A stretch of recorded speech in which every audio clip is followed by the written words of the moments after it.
Hi friends, welcome to Karanya's kitchen. Karanya's కిచెన్లో ఈరోజు వీడియోలో చక్కెర పొంగల్ని చాలా టేస్టీగా ఎలా తయారు చేసుకోవచ్చో చూపించబోతున్నాను. చాలా సింపుల్ కూడా ప్రిపేర్ చేసుకోవడం. ఒకసారి తప్పకుండా ట్రై చేయండి. ఈ చక్కెర పొంగల్ని ఎలా తయారు చేసుకోవచ్చో వీడియోలోకి వెళ్ళి చూసేయండి.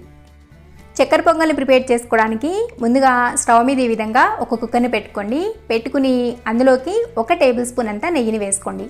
నెయ్యి వేసుకుని నెయ్యి కొద్దిగా కరిగిన తర్వాత ఇందులోకి 1/4 కప్ అంతా పెసరపప్పును వేసుకోండి.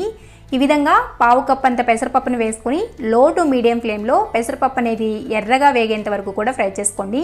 ఈ విధంగా పెసరపప్పుని ఫ్రై చేసుకుంటూనే వేరొక పక్క ఈ విధంగా ఒక గిన్నెని తీసుకుని అందులోకి ఏ కప్పుతో అయితే పెసరపప్పుని తీసుకున్నారో అదే కప్పుతో 1/4 కప్ అంతా బియ్యం వేసుకుని ఇందులోకి నీళ్ళని పోసుకుని ఈ బియ్యాన్ని ఒక 2-3 సార్లు శుభ్రంగా నీళ్ళతో కడుక్కుని ఈ బియ్యాన్ని పక్కన పెట్టుకోండి. నానబెట్టుకోవాల్సిన అవసరం ఏం లేదు. మనకి పెసరపప్పు ఫ్రై అవుతుంది అంటే దగ్గర పడిపోతుంది అన్నప్పుడు జస్ట్ అలా కడిగేసేసి పక్కన పెట్టుకోండి. ఇక్కడ నేను మీకు పెసరపప్పు అనేది చక్కగా ఫ్రై చేసిన తర్వాత చూపిస్తున్నాను చూడండి. ఈ విధంగా కలర్ చేంజ్ అయ్యేంత వరకు కూడా ఫ్రై చేసుకోవాలి. చూసారా, ఇలా ఫ్రై చేసుకున్న తర్వాత ఇప్పుడు ఇందులోకి ముందుగా మనం కడిగి పెట్టుకున్న బియ్యం కూడా వేసుకోండి. బియ్యాన్ని మాత్రం నానబెట్టుకోవద్దు. నానబెట్టుకున్నారంటే అన్నం అనేది ఇంకొంచెం మెత్తగా ఉడికే ఛాన్స్ ఉంటుందన్నమాట. ఇక్కడ అన్నం అనేది మనకి మెత్తగా ఉడకకూడదు, కరెక్ట్గా ఉడికితే సరిపోతుంది. ఈ విధంగా బియ్యాన్ని ఇందులోకి వేసుకుని ఫ్లేమ్ని సిమ్లోనే ఉంచుకుని గెరెట్తో ఒకసారి బాగా కలుపుకోండి. జస్ట్ అందులో ఉన్న వాటర్ ఏమన్నా ఉంటే మొత్తం కూడా డ్రై అయిపోతుంది. జస్ట్ 1-2 సార్లు అలా కలుపుకున్న తర్వాత ఇందులోకి ఏ కప్పుతో అయితే బియ్యం పెసరపప్పు తీసుకున్నారో అదే కప్పుతో 2 కప్పుల వరకు నీళ్ళని పోసుకోండి. అంటే ఇక్కడ బియ్యం పెసరపప్పు 2 కలిపి 1 కప్ అయ్యాయి కదా, అందుకు తగ్గట్లుగా 1 కప్పుకి 2 కప్పుల నీళ్ళని పోసుకుని ఒకసారి కలుపుకోండి. ఇంకా ఇందులో ఏమీ వేయాల్సిన అవసరం లేదు. కలుపుకుని ఇప్పుడు కుక్కర్ మూత పెట్టేసేసుకుని విజిల్ పెట్టుకుని, ఇక్కడ నేను స్టీల్ కుక్కర్లో చేస్తున్నాను కాబట్టి మీడియం ఫ్లేమ్లో పెడుతున్నాను, లేదంటే హై ఫ్లేమ్లో అయినా 3 విజిల్స్ వచ్చేంత వరకు ఉడికించుకోండి. ఈ విధంగా కుక్కర్ అనేది 3 విజిల్స్ వచ్చిన తర్వాత స్టవ్ ఆఫ్ చేసి ఈ కుక్కర్ని పక్కన పెట్టుకోండి.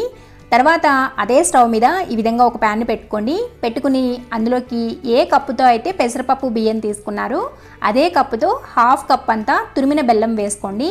తర్వాత అదే కప్పుతో 1/4 కప్ అంతా పంచదారని వేసుకున్న తర్వాత అదే కప్పుతో 1/4 కప్ అన్ని నీళ్ళని పోసుకోండి. ఈ పంచదార బెల్లం అనేది తొందరగా కరుగుతుంది. ఇంతకన్నా ఎక్కువ నీళ్ళని పోసుకుని లో టు మీడియం ఫ్లేమ్లో ఇవి 2 కూడా చక్కగా కరిగేంత వరకు కూడా ఉడికించుకోండి.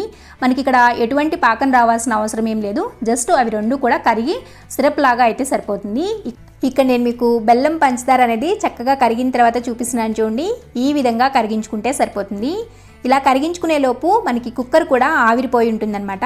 ఇప్పుడు కుక్కర్ మూత తీసేసుకుని ఒకసారి అన్నాన్ని గరిటెతో కలుపుకున్న తర్వాత ఇప్పుడు ఇందులోకి మనం ముందుగా ప్రిపేర్ చేసి పెట్టుకున్న బెల్లం పంచదార నీళ్ళు ఉన్నాయి కదా, ఆ నీళ్లను ఈ విధంగా టీ స్ట్రైనర్తో వడకట్టుకోండి. ఇలా వడకట్టుకోవడం వల్ల ఒకవేళ బెల్లంలో ఎక్కడైనా నలకలు కానీ అలాంటి ఏమైనా ఉంటే మొత్తం కూడా పోతాయి. ఇలా పాకం నీళ్ళను ఇందులోకి పోసుకున్న తర్వాత ఒకసారి కలుపుకున్న తర్వాత ఇప్పుడు ఈ కుక్కర్ని తీసుకెళ్లి స్టవ్ మీద పెట్టుకుని మీడియం టు లో ఫ్లేమ్ అడ్జస్ట్ చేసుకుంటూ మధ్యలో కలుపుకుంటూ దీన్ని ఉడికించుకోవాలి. అడుగు అంటకుండా ఉడికించుకోండి. అడుగు అంటిందంటే చక్కెర పొంగలి టేస్టే బాగుంటుందన్నమాట. మీకు వీలు లేకపోతే సిమ్లో పెట్టేసేసుకుని చక్కగా ఉడికించుకోండి.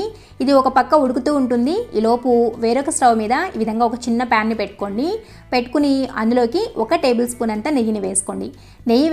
నెయ్యి కొద్దిగా కరిగిన తర్వాత ఇందులోకి సన్నగా తరిగి పెట్టుకున్న ఈ విధంగా మీరు కొద్దిగా పెద్ద సైజులో కావాలనుకుంటే పెద్ద సైజులో కూడా కట్ చేసుకోవచ్చు. నేనైతే చిన్నగానే కట్ చేశాను. ఈ విధంగా కట్ చేసి పెట్టుకున్న 1 టేబుల్ స్పూన్ అన్ని ఎండు కొబ్బరిని వేసుకుని లో టు మీడియం ఫ్లేమ్లో ఎండు కొబ్బరి అనేది కొద్దిగా ఫ్రై అయ్యేంత వరకు ఫ్రై చేసుకోండి. ఎండు కొబ్బరి కొద్దిగా ఫ్రై అయిన తర్వాత ఇందులోకి ఒక 10 లేదా 15 జీడిపప్పును ఈ విధంగా వేసుకోండి. జీడిపప్పును వేసుకున్న తర్వాత ఫ్లేమ్ని లో టు మీడియం అడ్జస్ట్ చేసుకుంటూ జీడిపప్పు అనేది ఎర్రగా వేగేంత వరకు ఫ్రై చేసుకోండి. ఈ విధంగా కొద్దిగా ఫ్రై చేసుకున్న తర్వాత ఇందులోకి కొన్ని కిస్మిస్ని వేసుకోండి. ఇక్కడ నేనైతే ఎక్కువ వేయలేదు, మీరు కావాలంటే మరి కాస్త ఎక్కువ వేసుకోవచ్చు. నేనైతే కొంచెం తగ్గించే వేసుకుని ఒకసారి కలుపుకుని ఈ కిస్మిస్లు అనేవి చక్కగా పైకి పొంగేంత వరకు కూడా ఫ్రై చేసుకోండి. ఈ విధంగా ఫ్రై చేసుకున్న తర్వాత స్టవ్ ఆఫ్ చేసి ఈ ఫ్రై చేసుకున్న డ్రై ఫ్రూట్స్ అన్నిటినీ కూడా మనం ప్రిపేర్ చేసుకుంటున్న చక్కెర పొంగల్లో వేసుకుని బాగా కలుపుకోండి. నేతితో సహా వేసుకోండి, నెయ్యి మాత్రం సపరేట్ చేయొద్దు. ఇలా వేసుకుని కలుపుకున్న తర్వాత ఇక్కడ కన్సిస్టెన్సీ చూసారు కదా, ఇది కొంచెం లూజ్గా ఉందన్నమాట. ఇది మరి కాస్త దగ్గర పడేంత వరకు కూడా లో టు మీడియం ఫ్లేమ్లో ఇలా కలుపుకుంటూ ఉడికించుకోండి. అండ్ మధ్యలో ఈ విధంగా కొద్దిగా నెయ్యి వేసుకుంటూ ఉడికించుకోండి. మీరు ఎంత ఎక్కువ నెయ్యి వేసుకుని చక్కెర పొంగల్ని ఉడికించుకుంటారో చక్కెర పొంగల్ టేస్ట్ అనేది అంత బాగుంటుంది. నేనైతే 3 నుంచి 4 టేబుల్ స్పూన్స్ చెప్తాను. మీరు కావాలంటే కొంచెం తగ్గించి వేసుకోవచ్చు, లేదంటే కొంచెం ఎక్కువ వేసుకోవచ్చు, అది మీ ఇష్టం. వేసుకుని కలుపుకోండి. అండ్ ఇక్కడ నేను మీకు కన్సిస్టెన్సీ చూపిస్తున్నాను చూడండి, ఈ విధంగా ఉడికించుకుంటే సరిపోతుంది. ఇలా ఉడికించుకున్న తర్వాత ఇప్పుడు ఇందులోకి ఒక పావు టీ స్పూన్ అంతా యాలకుల పొడిని వేసుకోండి. తర్వాత ఇందులోనే జస్ట్ కొద్దిగా ఒక్క చిటికెడంతా పచ్చకర్పూరం వేసుకోండి. పచ్చకర్పూరం వేసుకోవడం వల్ల మనం గుళ్ళో తిన్న ప్రసాదంలా అనిపిస్తుంది. మీరు కావాలంటే వేసుకోవచ్చు, లేదంటే స్కిప్ చేసేయచ్చు. వేసుకుని ఒకసారి కలుపుకోండి. కలుపుకున్న తర్వాత ఇక్కడ నేను మీకు లాస్ట్లో కన్సిస్టెన్సీ చూపిస్తున్నాను చూడండి, ఈ విధంగా దగ్గర పడేంత వరకు ఉడికించుకోండి. చూసారు కదా, ఇలా ఉంటే సరిపోతుంది. ఇలా ఉడికించుకున్న తర్వాత స్టవ్ ఆఫ్ చేసుకోవడమే, అంతే. చాలా టేస్టీగా ఉండే చక్కెర పొంగల్ అయితే రెడీ అయిపోయింది. చూసారు కదా చక్కెర పొంగల్ని ఎలా తయారు చేసుకోవచ్చో, ఒకసారి తప్పకుండా ట్రై చేయండి. ట్రై చేసిన తర్వాత మీకు ఎలా వచ్చిందో కూడా కింద కామెంట్ సెక్షన్లో కామెంట్ చేసి చెప్పండి. మీకు ఈ వీడియో కానీ నచ్చినట్లయితే వీడియోని లైక్ చేయండి. ఈ వీడియోని మీ ఫ్రెండ్స్కి, రిలేటివ్స్కి షేర్ చేయండి. మరిన్ని ఎమ్మీ అండ్ టేస్టీ రెసిపీస్ కోసం కారణ్యాస్ కిచెన్ని సబ్స్క్రైబ్ చేసుకోండి. అండ్ పక్కనే ఉన్న గంట సింబల్ని కూడా నొక్కండి. Thanks for watching.